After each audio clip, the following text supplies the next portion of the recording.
Amen. So it came to my attention as we're approaching Genesis chapter 23.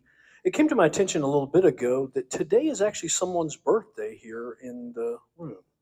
Anyone know who I'm talking about?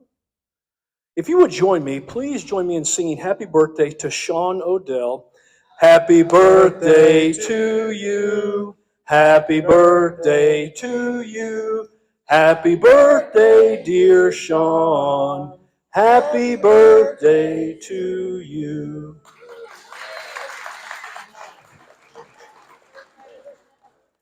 Okay, let's get at it. Last week, we finished what is probably the most amazing chapter in the book of Genesis, Genesis 22.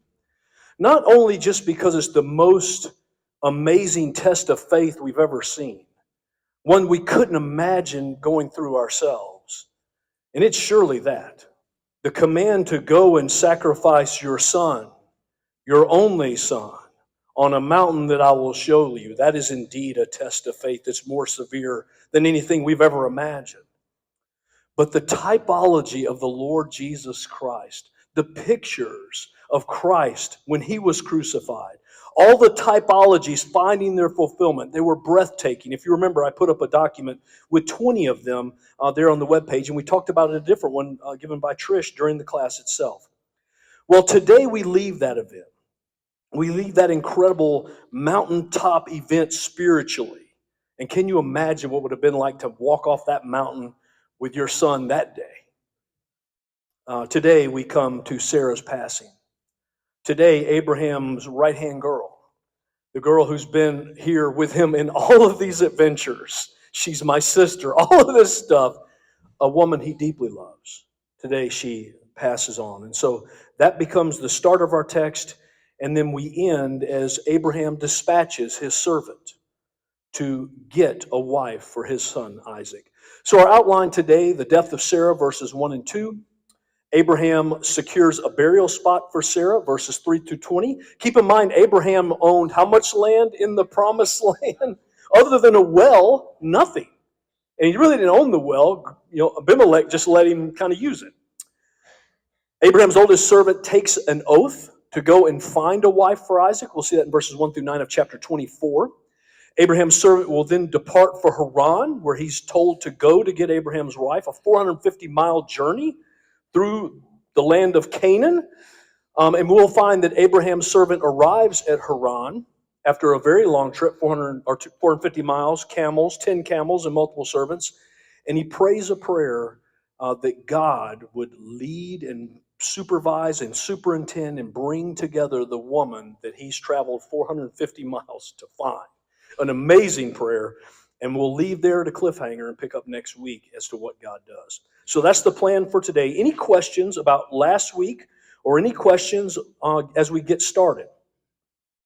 So you set in your mind the time frame. So Sarah's going to die today. We're about to read it. She's 127. Abraham is 10 years older than her. He's 137. So we know how old he is today. Isaac is, anybody know? 37. Whoever's thinking it, remember Abraham was 100, she was 90.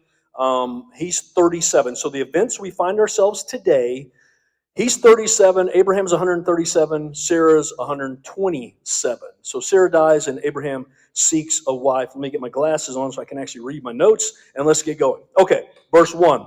Sarah lived 127 years. These were the years of the life of Sarah. And Sarah died at Kiriath Arba, that is Hebron, in the land of Canaan, and Abraham went in to mourn Sarah and to weep for her. Okay, so let's set the time frame in our mind. Last week, we said that Isaac was between 15 years old and 33 years old, young 30s, right? If he was 15 when that event went down, then this is about 22 years later. If he was 33 when that event went down, then this is 4 years later. So for sure, this event is happening somewhere between 4 and 22 years after the chapter we just read. So we may have just closed our Bible and opened them back up, but somewhere between 4 and 22 years have passed. And here we learn that Sarah lived 127 years old and she died. This is interesting to note that the only woman whose age at her death is recorded in the scriptures is right here. Sarah. As you're processing that, going, Sarah is also the only woman named in Hebrews 11, the Hall of Faith. She is the only named female in the entire chapter. I say that to say this. We've watched the ups and downs of Abraham and Sarah. We've watched the good days, we've watched the bad days. But what you should see is a woman who has walked with God. A woman whose faith has been growing, a woman not perfect. She's a lot like us. She made mistakes too. She hatched the plan, go have sex with Hagar. She wasn't perfect either, but she was a woman who walked with God. And here we are at her death, and you can tell it touches her husband. Look at it in verse 2. He went in to mourn for Sarah and to weep for her. This was his companion. This was the woman God had given him. And obviously someone has the mic. Thank you, Rich. He was going to miss Sarah. Of all the women he could have spoken about, in 1 Peter, he brings her forward when he wants to share with women how you are to be as a godly woman. And he talks about her in verse 6, just as Sarah obeyed Abraham, calling him Lord, and you have become her children if you do what is right without being frightened by any fear. A model of faith, a model of Christian conduct. We would do well. It would be well if we could follow in her footsteps. Again, not perfect, not by any stretch, but a woman after God's own heart. Now notice all of this is happening so that you see it, and Christian, I thought of you because of a question that came up from you. She died at Kiriath Arba, and then in parentheses we have that is Hebron. This is if you remember the word, proleptic. This place is called Kiriath Arba, and here Moses is saying, oh, and by the way, that's Hebron. But in this time it was called Kiriath Arba. It would later be named Hebron. So when Moses wrote about this event, he knew, oh, this is Kiriath Arba, that is Hebron. By the way, just so you know, Hebron means friend or companion. That's the name and what it means. Many scholars believe it was named that because of Abraham. I'll let you think of that for a while. The city named friend, and it was named for Abraham. Whether that's true or not, we cannot be sure, but to get this in your mind, when we left them last week, they were in Beersheba. They were here in the southern Negev. We now find them 4 to 22 years later. They're back in Hebron. If you remember, he had lived in Hebron for a number of years in the Oaks of Mamre. Mamre was a person. He had lived on his land. He went to Beersheba. He lived down there for a while. We now find them back in Hebron. And that's just so you keep the geography straight in your mind of what's going on. Verse 2, Abraham is mourning. He's weeping for Sarah. Verse 3, Abraham rose up from before his dead and said to the Hittites, I am a sojourner and a foreigner among you. Give me property among you for a burying place that I may bury my dead out of my sight. So he is among the Hittites. Now you should be wondering, okay, I know about the Carlites and mosquito bites, but who are the Hittites? So real quick, to get this in your mind, the Hittites descended from Ham, so the Shem, Ham, and Japheth. They then descended from Ham from Canaan. What group of people was cursed? Canaanites. So they're Canaanites. They descended from the second son of Canaan, Heth. They are Hittites. But at the end of the day, he is living among the Canaanites. And so here you see it, Canaan fathered Sidon, his firstborn, and Heth. They are Hittites. They descended from Heth. Now, when Abraham came into the land, he was told about these people. This is when Yahweh made the covenant with Abraham in Genesis 15. On that day, Yahweh made a covenant with Abram, and he said, to your offspring, I give this land from the river of Euphrates to the great river, from the river of Egypt to the great river Euphrates, the land of the Kenites, the Kenizzites, the Cadmonites, the Hittites. This is promised land, but he doesn't own any.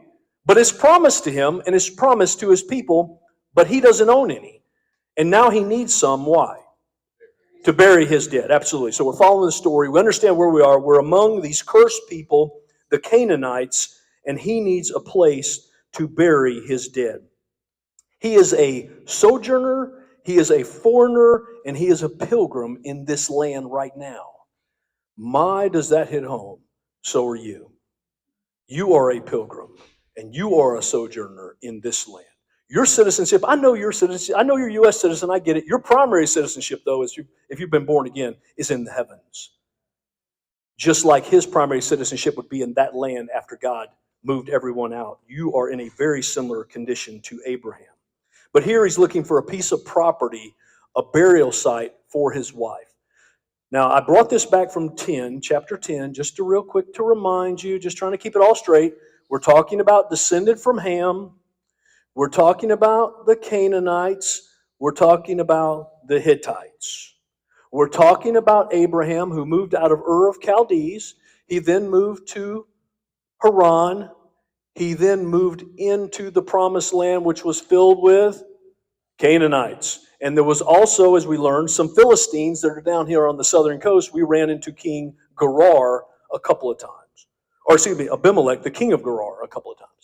But that was just to get it all straight in your mind. We're talking about Canaanites. Verse 5. The Hittites answered Abraham, "Hear us, my lord. You are a prince of God among us. Bury your dead in the choicest of our tombs. None of us will withhold from you his tomb to hinder you from burying your dead." So he's here in the city gate, and he says, I need to bury my dead. Now, it sounded like he's looking for somebody to give him land. He's not at all. This is a standard negotiating practice done in those days in the 2nd century BC in this area. And you can see he's before them. He's speaking to the Hittites. They respond in verse 5, "Hear us, Lord. You are a prince of God among us." Now look at how they saw Abraham. These Canaanites, these Hittites to be even more specific, saw him as a prince of God. Let's not forget, Abraham was radically blessed by God. 25 years or more, we saw that he had 300 servants. And that was many blessings ago. He has a lot of money. He has a lot of servants. And Jojo, he only lacks one thing that he needs right now: land. So the question you might have is, why hasn't he bought any land? Maybe we'll talk about that, maybe we won't. But understand what's going on. Understand what they're saying. And all of this is simply God fulfilling what God had said way back in Haran when he was 75 years old, what he was going to do. He was going to bless him and he was going to make his name great. And that is exactly what he's doing. You see, the ultimate, the only promise keeper is God. We serve a promise-keeping God. And I don't care what the promise is. He doesn't fail. He doesn't slip. He doesn't forget. And Abraham is enjoying and walking in the promises of God. But back to our story. So you see what's going on as Abraham asks for a place to bury his wife. Verse 7.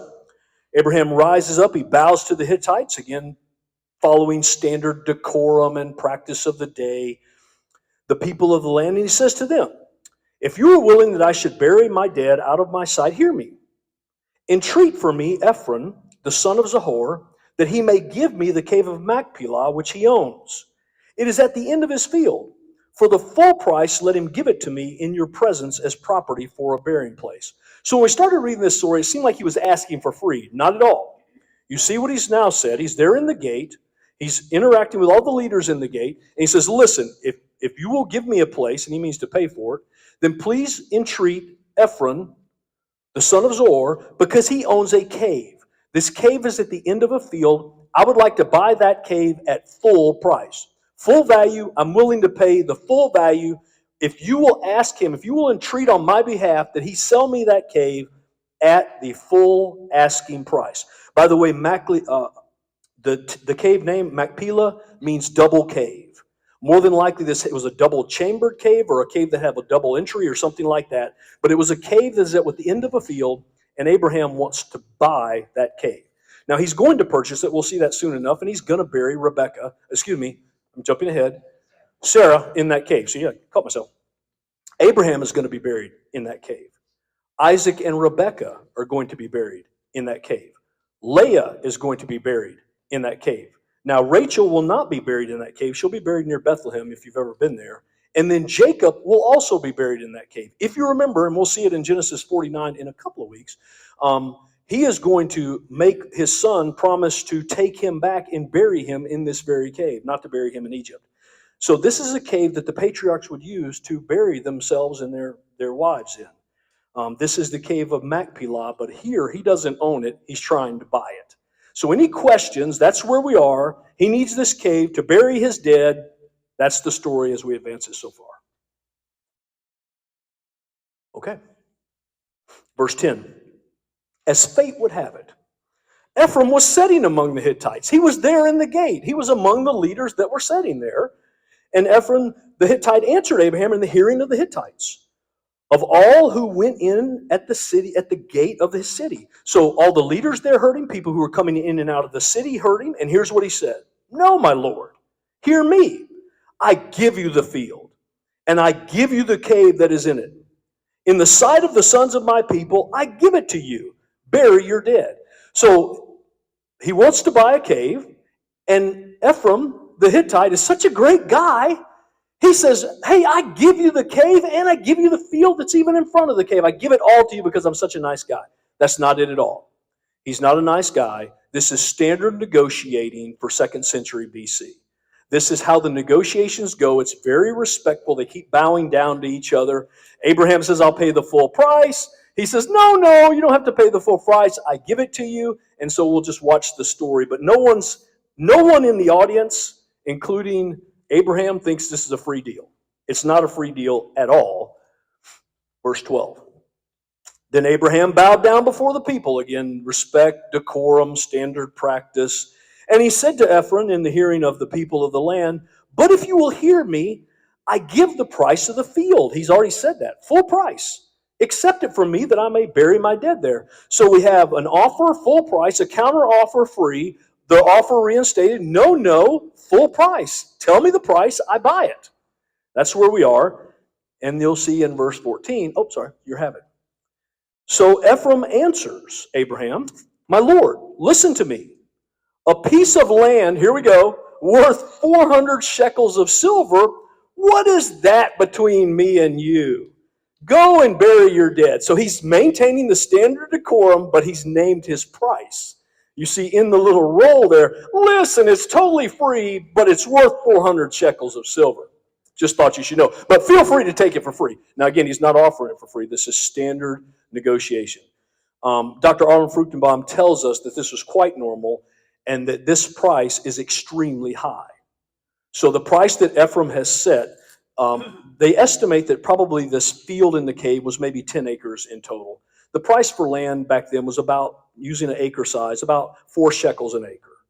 So this was approximately a 40 shekel deal. And Ephraim, in all his kindness, said, what's 400 shekels between me and you? Now, this was standard practice. What Abraham was supposed to say now is, yes, I understand this is a great and valuable field, but I have had my folks evaluate it, and that evaluation has come in more like 80 shekels or 30 shekels or whatever. You see, they negotiated their way to a price. So that's what standard decorum of the day would have resulted in. That's how this movie would have played. But if Arnold Fruchtenbaum is right, and I suspect he is, this was a super inflated price expected to start the negotiations. Verse 16, Abraham listened to Ephraim, and Abraham weighed out for Ephraim the silver that he had named in the hearing of the Hittites, 400 shekels of silver according to the weights current among the merchants. He said 400 shekels, and Abraham grabbed a money bag and went according to the weights and customs and said, here it is, 400 shekels. Deal closed. Price offered. Land owned. He didn't debate. He didn't discuss. He didn't try to get him down. I was going to say Jew him down. That'd be fitting, wouldn't it? That'd be like very fitting. Just having fun. He didn't try to work the price down. Rather, he paid the full price. It's done in the city gate. People are coming by and watching it. This is completely legal, completely a public affair. It is a done deal. Abraham now owns a slot estimated to be about 10 acres in the promised land to bury his wife, the wife whom he loves with all his heart. This cave will be used again and again and again by the patriarchs to bury their dead. Any questions before we continue to advance the story? Okay. Verse 17. So the field of Ephraim in Machpelah, which was to the east of Mamre, So we're being told exactly specific details about this field. It's not like some field over yonder. It's a field that's east of Mamre. You remember he was living in Mamre, so he was well aware of this field.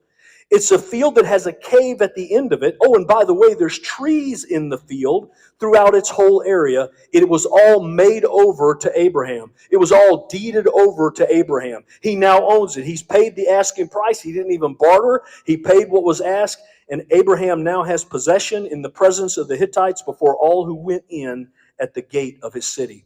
As you hear this, you should recognize this is a real place. You probably wonder, how did Moses get the specifics of this detail? Likely passed down from Abraham through the patriarchs and becoming part of Genesis because of the utility of this cave and how this cave would be used over and over and over again to bury the patriarchs. And so that's likely how it got here and how it became part of the story. Verse 19. After this, Abraham buried Sarah his wife in the cave of the field of Machpelah, east of Mamre, that is Hebron, in the land of Canaan. The field and the cave that is in them were made over, or were deeded over to Abraham as property for a burying place by the Hittites, or from the Hittites. Now, why didn't Abraham send his wife back to Haran? That's where they were from. His family owned land in Haran. Why not send her back there? Why all this to do in Canaan? This is the promised land. This is the land promised to his descendants.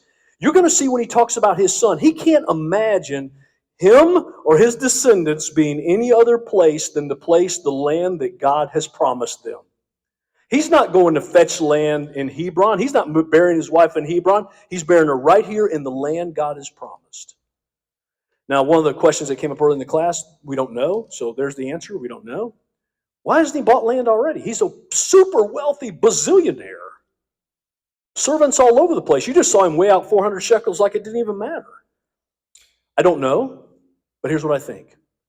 Abraham's in his sandals thinking this: God promised me that all this land was going to belong to my descendants. I can't buy the whole land of Canaan. That's not possible. The only way this is going to work is if God does it. You know when we blow God's plans up sometime in our life? When we try to do them in our own strength.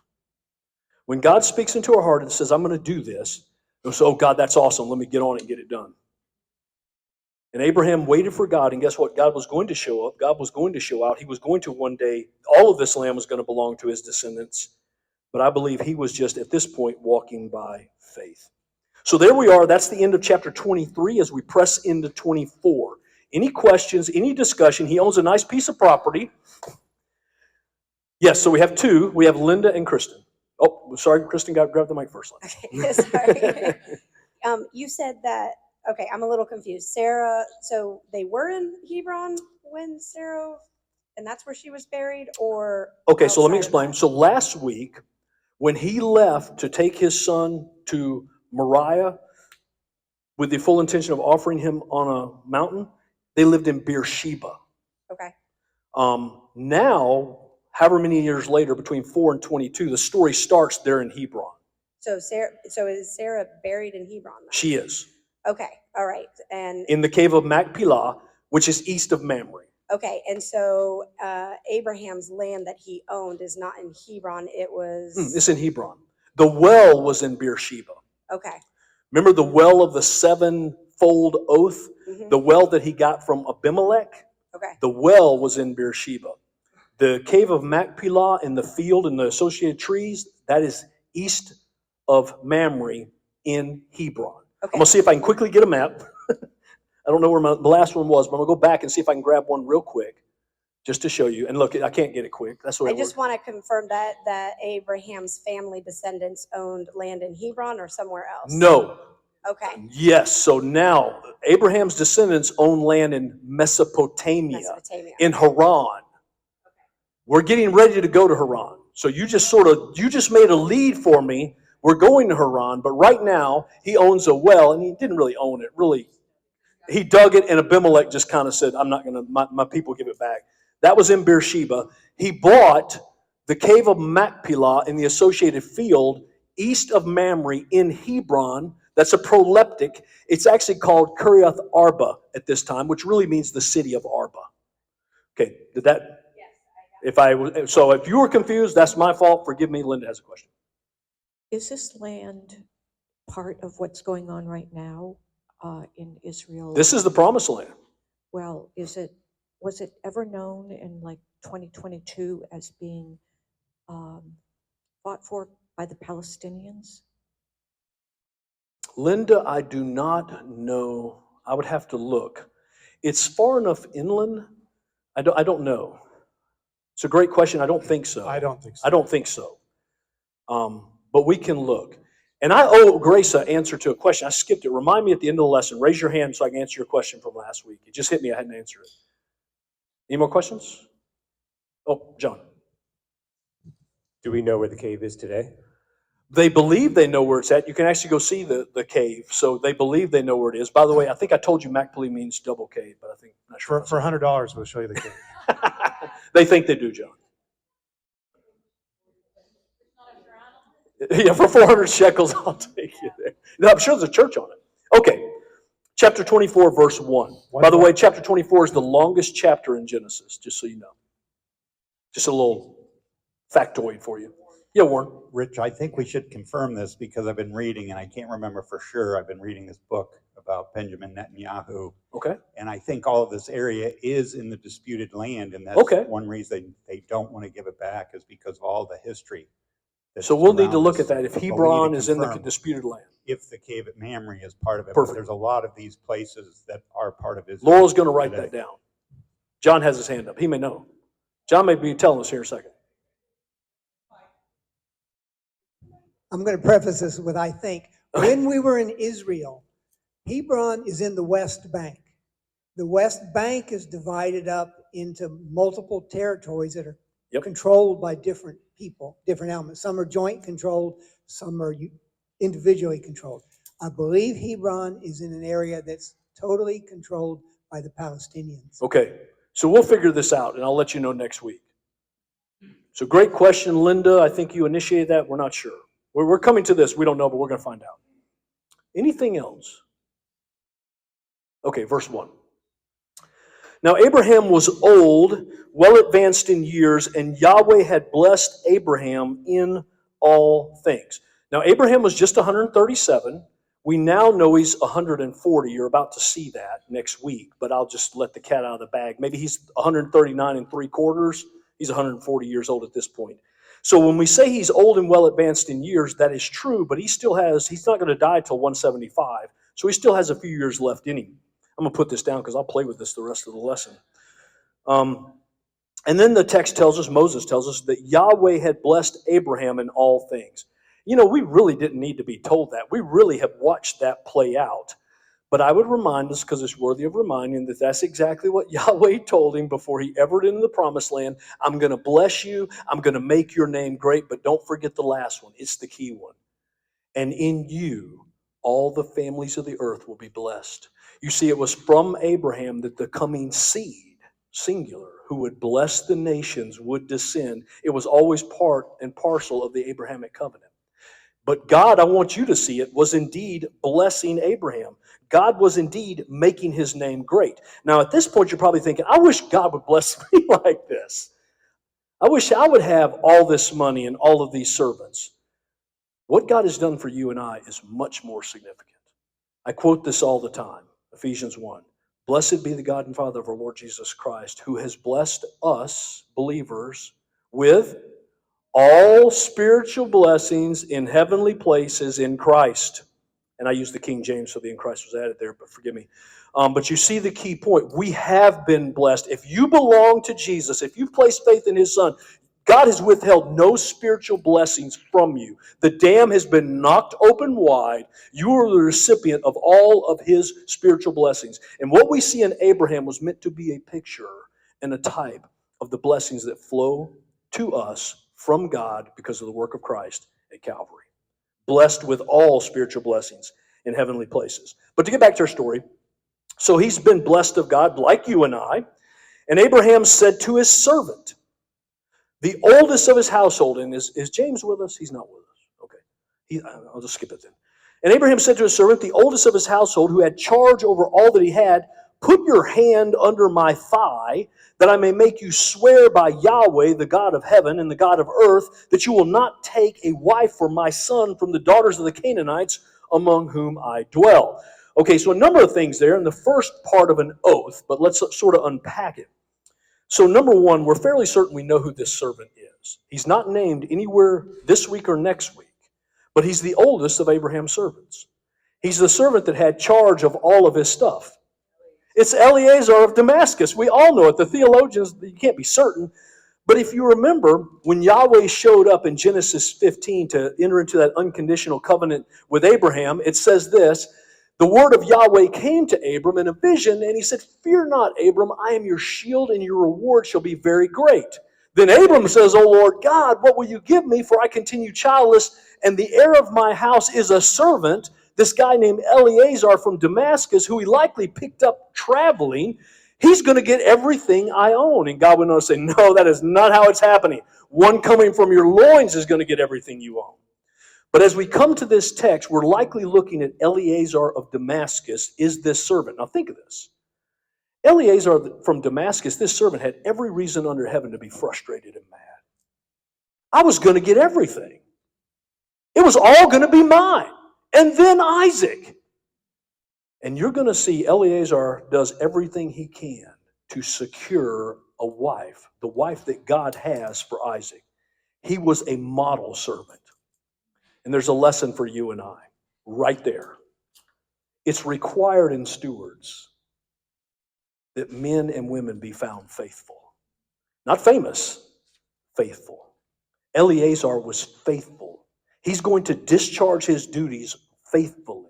And as such, he serves as a role model for what it looks like to be a doulos, a servant of the Lord Jesus Christ. To be about our Father's business, not so much worried about our own business. But that's what we see in Eleazar. He had 1,000 reasons to be frustrated and mad, but he was not. Going back to the text, let me skip that. Notice what he says, put your hand under my thigh that I'll make you swear by Yahweh. Now, I suspect no one in this room in entering into a deal, when you went to the bank to sign for your house, the lender said, okay, put your hand under my thigh. And you were not looking for that kind of loan, sir. This was the custom of the day. This was standard. This was how they entered into a solemn oath, that they would put their hand up underneath their thigh and make that promise. You're like, that's weird. Well, let me show it to you one more place. Genesis 47, this is Jacob as an old man. Jacob lived in the land of Egypt. You guys know the story. If you don't worry. We're going to be there in just a couple of weeks. Well, maybe more than a couple. And Jacob lived in the land of Egypt 17 years. So the days of Jacob, the years of his life, were 147 years. And when the time drew near that Israel must die, that's Jacob, he called his son Joseph and said to him, if I've now found favor in your sight, put your hand under my thigh and promise this to me. It's standard decorum. This was a normal way you entered into a solemn oath. That's what he's doing with Eleazar. He's saying, I want you to enter into this solemn oath. And look at the first promise. Point number one, you will not take a wife for my son from these cursed Canaanites. These other God-worshiping people, idolatrous, child-sacrificing people. And by the way, yes, it was, but we'll get to that at the end. Remind me. You will not take a wife. He hadn't even told him to go take a wife yet. He leads with that. You'll see it's going to develop. But point number one of the oath is he is to take, don't get a wife for my son out of these Canaanites. That's point number one. It's going to quickly unfold because it's weird to lead with that point. Number next, you'll see it. Verse 4. Make sure you got it. No. 3. Am I ahead? 2. Put your hand on my thigh that I may make you swear by the Lord, the God of heaven and earth, that I do not take a wife for my son. That's right. Now, verse 4. But will go to my country and to my kindred and take a wife for my son Isaac. Point number one, not from here. Not a Canaanite, not a Hittite. Point number 2, go to Haran. Go 450 miles to the north and fetch a wife from a town you've likely never been to, from my family who you've likely never seen or met or had correspondence with. You've not emailed or texted them. You're going to travel up there and you're going to fetch a wife for my son Isaac and you're going to bring him back here. Again, this explains why last week we read this and who has the mic? Oh, this explains last week why we read this. And go ahead, Gina. Yeah, Buzz. So is it also the custom of the day that the servant goes finds a wife for your kids? I don't know. That's a good question. I don't know if that's the custom. Arnold Fruchtenbaum doesn't mention that at all, and he's the guy who's smartest in this area. But here you have the master dispatching his servant to do his bidding. What I find interesting, and this came up when we talked about slaves, this guy could have easily bolted in this 450-mile journey and 450 miles back. He's going to leave with 10 camels that are going to be loaded with treasures. You see, this was a servant this was not slavery like we think of slavery in America in the 1800s. Nothing like that. This was much more like being part of the family. And as a servant in that sense, he's about to do the will of his dad. His master wanted him to do this. Now, this explains why last week we read this. It ended the story, and we're like, the great story of Isaac, lifting the knife above his son's chest, and all of a sudden we're talking about, now after these things, it was told to Abraham, behold, Milcah also bore children to your brother Nahor. We're like, what? What has this got to do with anything? Uz and Buz and Kemuel, who's the father of Aram and Chesed and Hazel and Pildash and Jiphlaph and Bethuel. Oh, and Bethuel fathered Rebekah. Bing, bing, bing, bing, bing, bing, bing. That's why we were told that, because we're getting ready to learn about Rebekah. And the writer of Genesis, Moses, wanted to show us the familial connection of Rebekah to Abraham. Now, this is hard for us to see. This is not so hard. Terah had sons, Abraham, Nahor, and Haran. He had a daughter, Sarai, from a different mother. We know that story. Abraham married his half-sister. Same dad, different mother. Haran died. Lot began following Abraham. Nahor, Abraham's other brother, married his brother's daughter. I believe that's his niece. Her name is Milcah. He gets word that Nahor and Milcah are having children. Uz, Buz, Kemuel, Ches, Hazel, Pildash, Jidlaph, Bethuel. I know, Uz and Buz. How would you like that? Uz and Buz, come for dinner. Okay. Then we're told that Bethuel had a daughter, Rebekah, and a son, Laban. They're going to come into play next week. You're going to meet them for the first time. But understand, Abram is sending off his servant to get a wife for his son Isaac. What he's going to get is his brother's son's daughter. He's going to get his brother's granddaughter. That's who is coming back to marry his son. It indeed will come from his family. So we'll see this play out next week. I just want you to see the picture so you get this all in your mind. He is being dispatched to get a woman who comes from this lineage, somewhere out of this, somewhere descending from Terah. So that's the plan. That's what's going on. He's leaving from, and here you go, Kristen.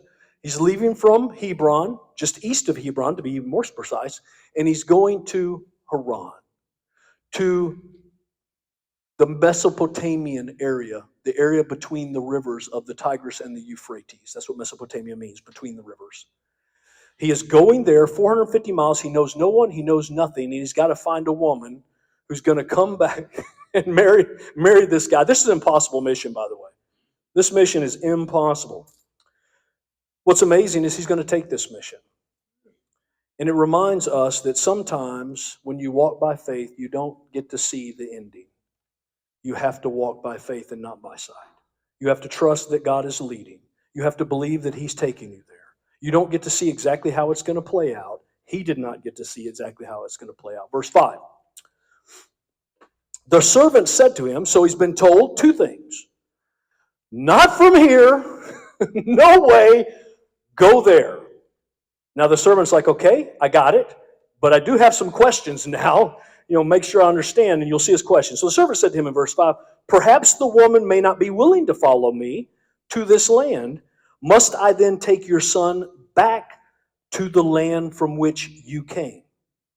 Okay, so he says, okay, peradventure, all this works out. I find the woman, I cast the deal. She says, I am not going to Canaan. I've heard about that place. They sacrifice children down there. No, thank you, I'm not going. Should I go back and get your son Isaac and take him to Haran? First question, second question. He wastes no time. He goes right to the second question. You can see it. And he answers the second question twice. Abraham says to her, see to it that you do not take my son back to there. You see, he saw his connection in the promised land. Whatever happens, you don't take him there. Whatever plays out, he's not to go back. This is the land that God has given my people. I buried my wife here, and he's living here, and the wife is coming from there to here. The answer is no. Verse 7, listen to this. Yahweh, the God of heaven, the one who took me from my father's house and from the land of my kindred, has spoke to me, and he has swore to me that to your offspring I will give this land. Well, we saw that. Genesis 12, Genesis 15, Genesis 17. He's been saying this over and over again. We're with it. Look what he says next. And he will send his angel before you, Eleazar the servant, and you shall take a wife for my son from there. Well, there's a new piece of news we didn't know anything about.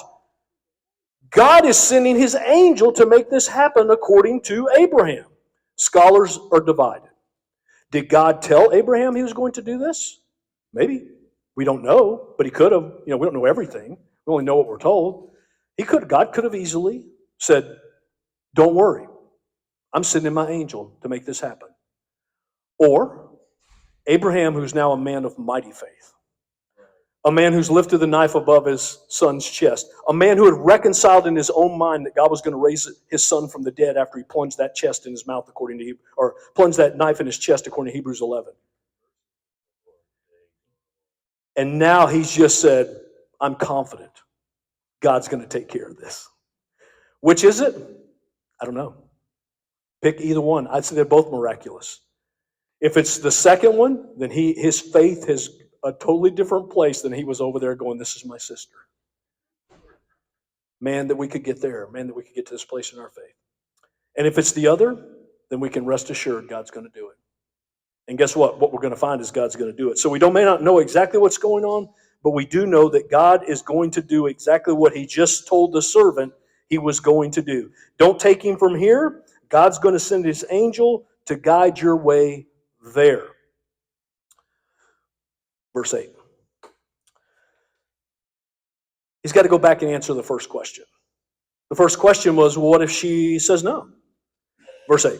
But if the woman is not willing to follow you, then you will be free from this oath of mine, only you must not take my son back there. He led with that. He finished with that. I hope we get the idea. Don't take Isaac back to Haran. This is the land that God has promised. This is the place of blessing. He is to stay here. Yes, blonde lady in the middle. I just wanted to say something I mentioned in the first class. We always think of the women back then that they had no rights, but evidently they had a lot of rights. If these men knew that, this woman may say she does not want to do this, and we can't make her do this, and so they evidently had more rights than we give them credit for. So, to not bury the lead, something's going to play out next week, and because of Sandy's question, I'll explain to you what's going to play out. If you know it, that's fine. If not, you'll see it next week. You're going to find that when all this starts to play out, that Laban, which is her brother, Rebekah's brother, and Bethuel, her dad, initially say, hey, this is the word of the Lord. Yes, she can go. She can go with you 450 miles. She can go to the land of Canaan. Yes. Woohoo! Well, then the next morning they go, maybe a better plan is she stays here for 10 days. And Eleazar says, no, you've agreed to go. We need to strike while the iron is hot. God has blessed this thing. Don't derail it. She needs to come. They say, well, let's go ask Rebekah, and she would see what she says. They bring in Rebekah. Rebekah hears the whole story, and Rebekah says, I will go. Now, you talk about great faith. This is a young, beautiful, attractive woman who's sitting in front of a band of servants and 10 camels and lots of riches, and being told a story about a man and his son who you're related to, 450 miles to the south, living in Canaan. Let's load up camels and I'll take you down there. Having heard this story and being certain this is Yahweh moving, she doesn't say, yeah, 10 days is a good idea. She says, no, I'm ready to go. And guess what they do with her? They load up the camels and she begins the trip down to see her new husband. So you're exactly right, Sandy. Women do have a voice even in this culture. You see it here, you're going to really see it next week when the decision to go or stay is completely hers. But this is, as you think about Abraham, I would just say this. It sure looks like Abraham has burned the ships. It sure looks like Abraham is committed to the promised land. He's committed to where God has told him to be. He's not budging. I'm burying my wife here. I'm getting a wife for my son here. Nothing is peeling me off of this plan. So he's given the plan to Eleazar. There's been some back and forth to make sure the plan is clear. Verse 9. So the servant Eleazar put his hand under the thigh of Abraham, his master, and he swore concerning this matter. He said, I will go. I will do what you say. I will get you the wife for your son. I will go. I have no idea where I'm going. I have no idea how I'm going to talk to. I have no idea. But I will go. And that's what faith looks like sometimes. We just have the word of God. And we step out there. Yeah, Linda has a question, bro. Going back, right from the beginning, is this a representation of the Trinity, meaning that Abraham is the leader and the son, and then we have Eleazar representing the Holy Spirit? It is interesting to note that it is Eleazar who is going to fetch a bride for the son. The father lifts a knife above the chest of his son. In reality, the Father plunged that knife into the chest of his Son, Jesus Christ, and then he sent the Holy Spirit into the hearts of those who would believe to build his church, his bride. So I'll let you decide if this is a picture of God the Father, God the Son, and God the Holy Spirit. And I hope that answered your question. But you see Eleazar going to get the bride. Can I ask? Eleazar, was he a son of Nimrod? All we know, as far as I know, is he's from Damascus. And Damascus is south of Haran, north of the Promised Land. So more than likely, he picked him up when he came from Haran, and he's been with him ever since. So he was a pagan guy. But let's be honest, everyone in this area is pagan people. This is the land of the Canaanites, with the exception of a little group of Philistines, which are also completely pagan. This is a pagan land, so everybody in this general area, as we look back at the map, is pagan. Anything else before we advance the story? How much time do I have, Laurel? And Warren has a question. Okay, 6 minutes. We'll wrap it up here quick. So as I'm thinking about this, Eleazar's been with Abraham a long time now, and Abraham has probably been sharing this story. And I'm thinking that his relatives back in Haran know the story. Hey, Abraham left us all. He went down there. God's blessing him tremendously. And so this isn't happening.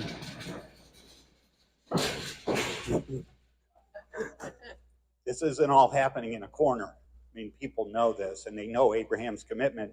And to the question about Abraham going back himself into Haran, he's now got this entourage that's not easily done. And if he leaves the land, how easy can he come back? So anyway, I can see where Eleazar knows the plan for a long time now.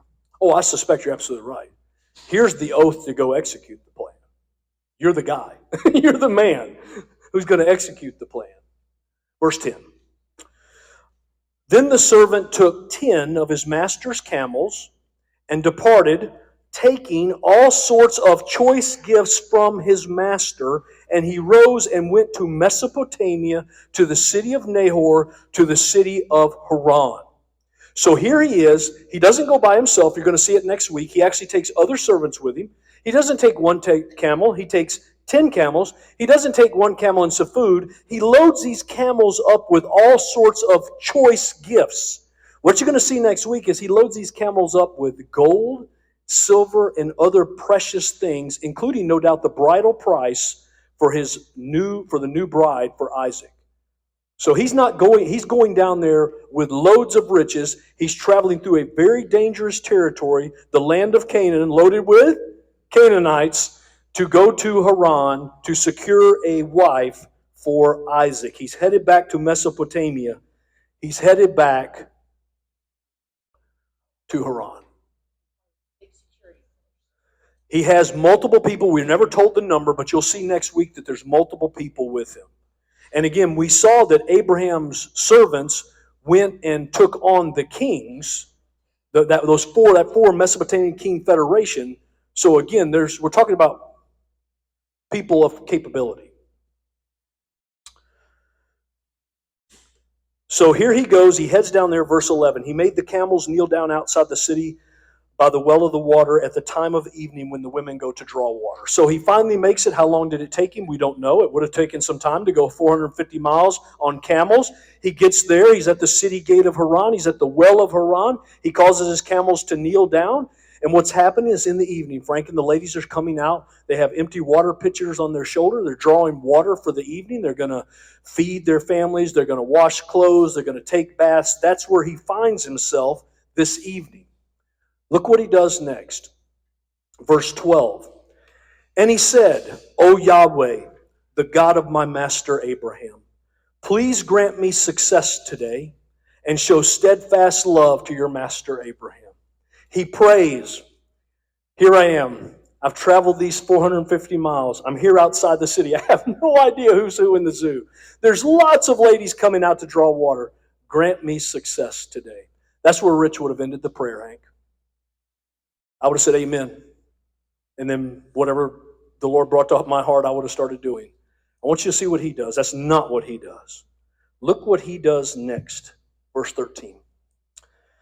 Behold, he's still in prayer. I'm standing by this spring of water, as if God doesn't know where he is. But he's reminding God of where he is, but he's got a plan here.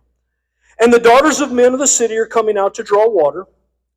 Let the young woman to whom I shall say, please let down your jar that I may drink, who will say back to me, drink, and I will water your camels.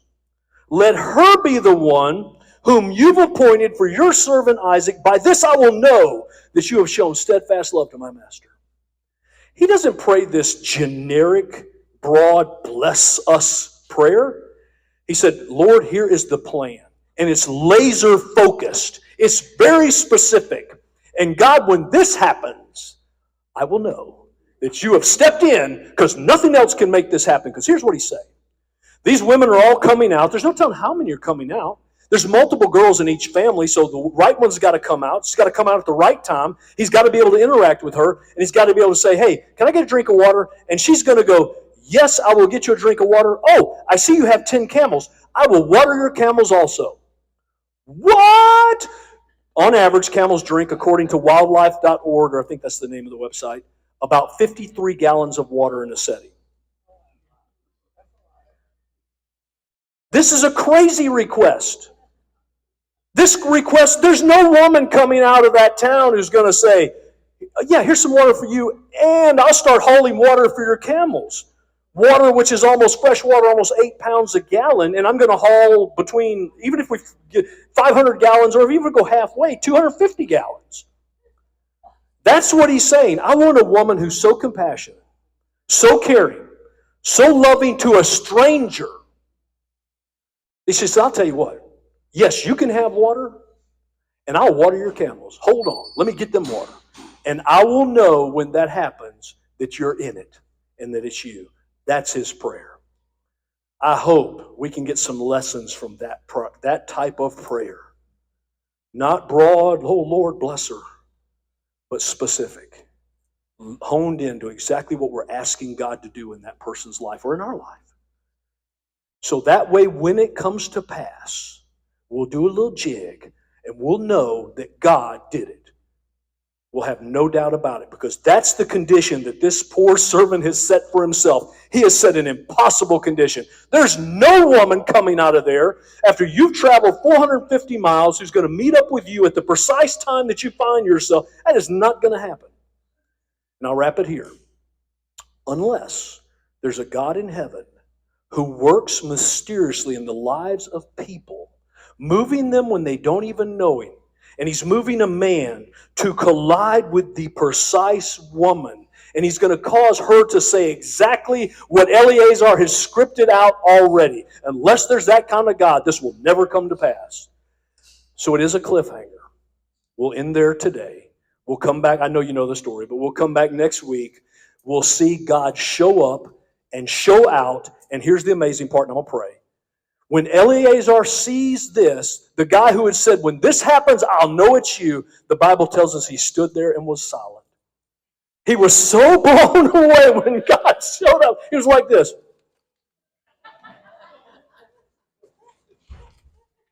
And that's next week, so let's pray. But that's the God we serve, y'all. A God who can answer far above all that we could think or ask or imagine. That's our God. Let's pray. God, we